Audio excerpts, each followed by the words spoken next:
Joining me in studio is Lior Nadivi, a former forensic science and criminal identification officer for the Israel National Police in the Jerusalem district. Lior, thanks for joining us. Thank you for inviting me. Well, let me ask you about that bullet. What could the bullet tell us, if Israel were given the chance to examine, about what clues could it offer about which side here fired the shot that killed Shirin Abu-Akle? The bullet itself won't give much, and I want to explain. Let's take the worst case scenario, that this bullet was fired by an Israeli soldier. Okay, let's presume for a second. But what if an investigation will find out that this bullet did not hit her directly, it was a ricochet? Mm-hmm. All those people who are screaming murder, execution, and so on, they are trying to gain a political leverage. They are not interested in investigating this case to find out who really shot her.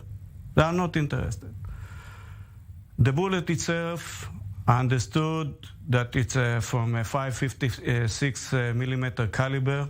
It could be shot from either side because both the Israeli army and the Palestinian authorities and Palestinians armed people have this kind of bullet. Is it bullet used from the? But there are different weapons. The Israelis might be using an M16, and they would be using. They all leave the same. It all leave the same marks. The same marks. So if an examiner will get them, it will say it came from M16. Galil rifle, Tavor, or any other clone of them. That the no, Kalashnikov is totally different. Okay, it's a different caliber and different marks. Okay.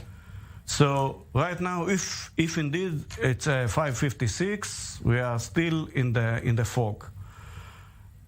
But the bullet itself is not enough. In order to understand what happened, and I'm sure it was not a deliberate shooting, if it was done by an Israeli side, you need to position every person who's been in the scene from all the sides and question each one, did you fire shots? Where did you fire them? How many shots did you fire? And by this, understand what happened in the scene. Maybe a soldier shot at a Palestinian sniper, but one of the bullets hit an obstacle, like a pole or a wall or something like this, and ricocheted, and that what hit her. So just talking about the caliber of the bullet or what can we find about it is not enough.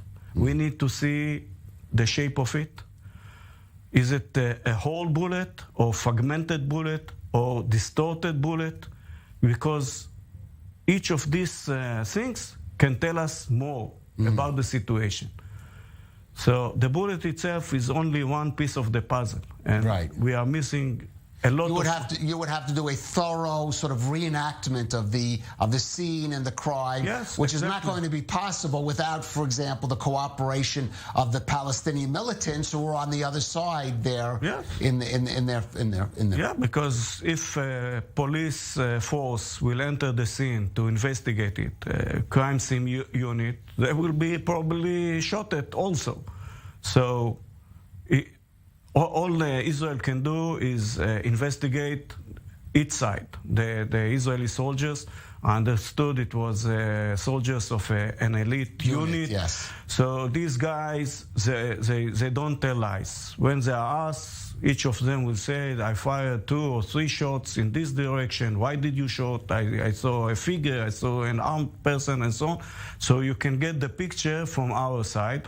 And by this, maybe eliminate the possibility that she was shot from the Israeli side. All right, even though that we know that the conclusion still won't be accepted, certainly by the Palestinians. Especially if the other side hold its half. Right, of course. Lior Nadivi, formerly of the Israel National Police, thank you for joining us on the Rundown.